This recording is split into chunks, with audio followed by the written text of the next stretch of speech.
경매스쿨 현미경의 치우입니다. 여미입니다. 경매 물건을 보다 보면 물건 번호가 나눠지거든? 근데 이 물건 번호가 나눠진다라는 것이 전혀 다른 물건은 아니고 바로 옆에 있는 물건, 아니면 누가 봐도 한 사람 거 물건이라는 걸 확실하게 느낄 수 있는데도 이런 물건을 접근하는 것을 어떤 것을 먼저 해야 될 것인지 모르는 상황에서 많이 당황하시더라고. 그렇죠. 이게 가까이 붙어 있으니까 대체 어떤 게 가장 우선순위인지 이걸 정하기가 쉽지 않죠. 그러니까 이 우선순위를 결정하고 어떤 것이 조금 더 유리한 건지 그것에 관한 물건을 한번 가져왔으니 찬찬히 보시죠. 어떤 물건인지 같이 화면을 보도록 하겠습니다. 2023 타경 69840 사건이고요. 물건 번호 1번입니다. 이 물건이 물건 번호가 3개까지 나왔더라고요. 소재지는 경기도 화성시 향남읍 갈천리 외 1필지이고요. 용도는 대지입니다. 면적은 110평 정도 되고요.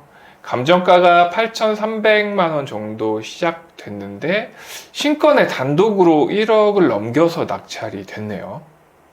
그러니까 이렇게 1억을 넘겨서 신건에 낙찰을 했다라고 하게 되면 거의 여기에 이해관계인이거나 아니면 누가 봐도 저 집에서 거주하고 있는 분이 입찰하지 않았나 그렇게 생각을 할 겁니다.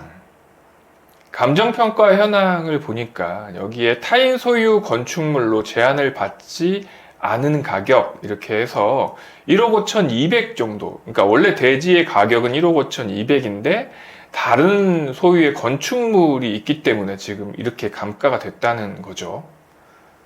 그러면 만약에 저 건물이 있는 사람이 저 대지를 땄다라고 하면 그냥 1억 5천에 그 가격을 다 본인이 이득을 취하는 그런 형국이 되네요. 아, 그렇겠군요.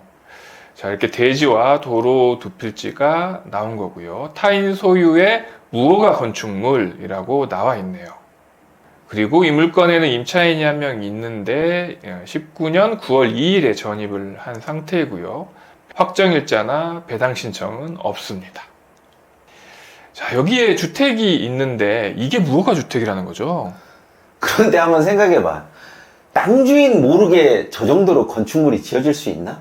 그럴 수 없죠. 그러니까 이거는 땅 주인과 저 건축물을 지은 저 건축주가 이해관계인이라는 얘기야. 그럴 수밖에 없겠네요. 그렇지. 자, 건축물도 그냥 컨테이너만 갖다 놓은 게 아니고 나름 그래도 뭐 판넬조로 지어놓은 건물이네요. 자, 그리고 살림을 하고 있는 것으로 보이고요. 장독대도 엄청 큰 걸 갖다 놨어요.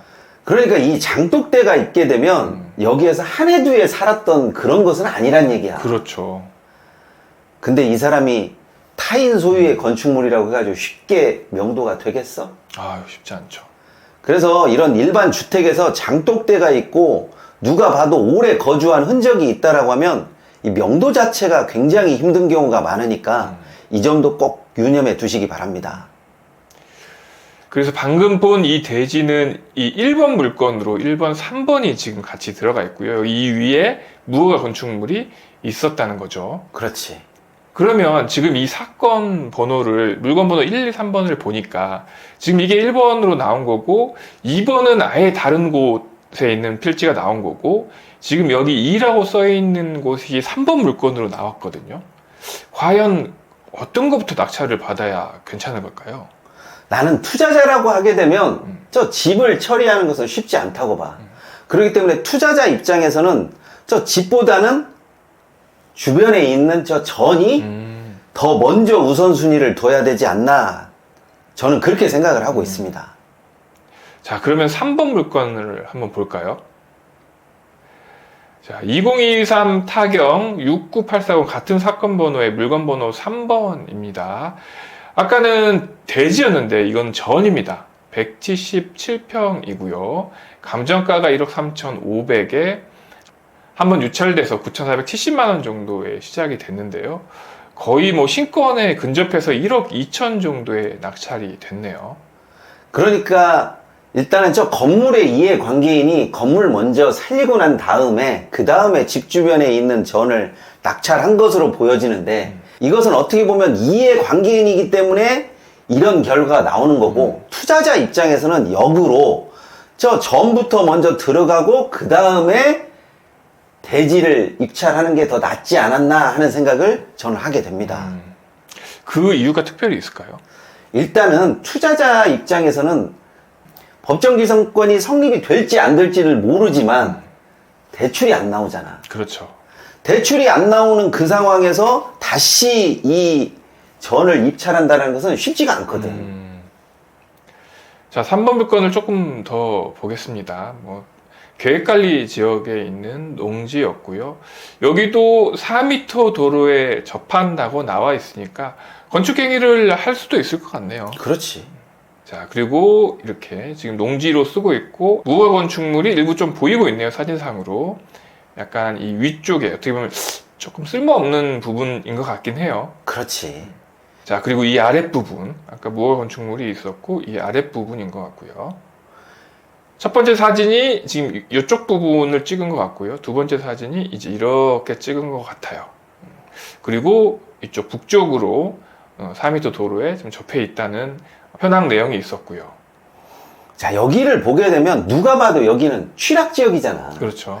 저는 취락지역에 둘러싸여 있는 전은 냉정하게 이야기하면 전이 아니라 거의 대지로 평가를 하는 게 맞아. 그렇죠. 그리고 저 건물이 지금 무허가 건물이라고 하지만 저 건물을 양성화시키는 것보다는 저 건물의 수명이 다하고 새로 짓는 것이 낫지.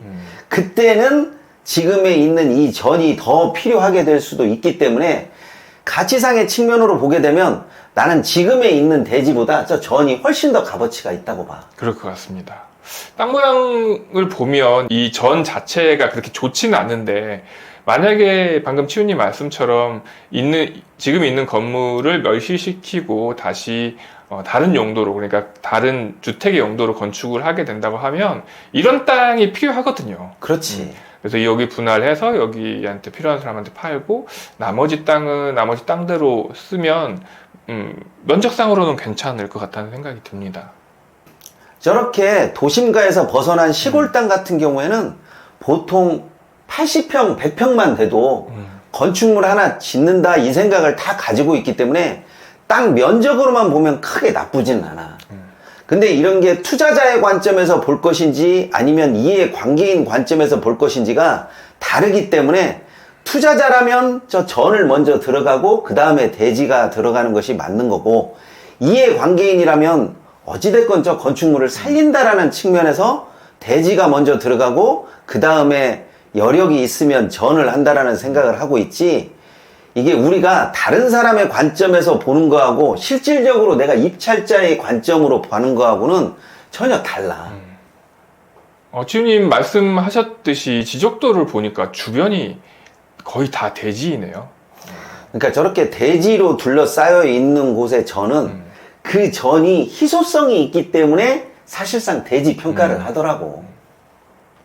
그래서 이렇게 물건 번호가 나와 있는 경우에는 처음 입찰할 때도 물건 번호를 잘 쓰셔야 되겠지만, 과연 내가 이것을 다 가질 수 없다면 어떤 식으로 나눠서 또 우선순위를 어떻게 설정해서 들어가느냐가 투자에 어떻게 보면 가장 큰 핵심이 될 때가 있거든. 이런 물건은 어떤 것이 더 유리하고 어떤 면에 있어서 불리한가, 그 부분을 꼼꼼하게 따져서 들어가는 게 낫지, 대지니까 좋고 전이니까 좀 덜 좋고 이런 개념은 없는 것 같습니다. 이번 시간은 여기까지 하도록 하겠습니다. 감사합니다.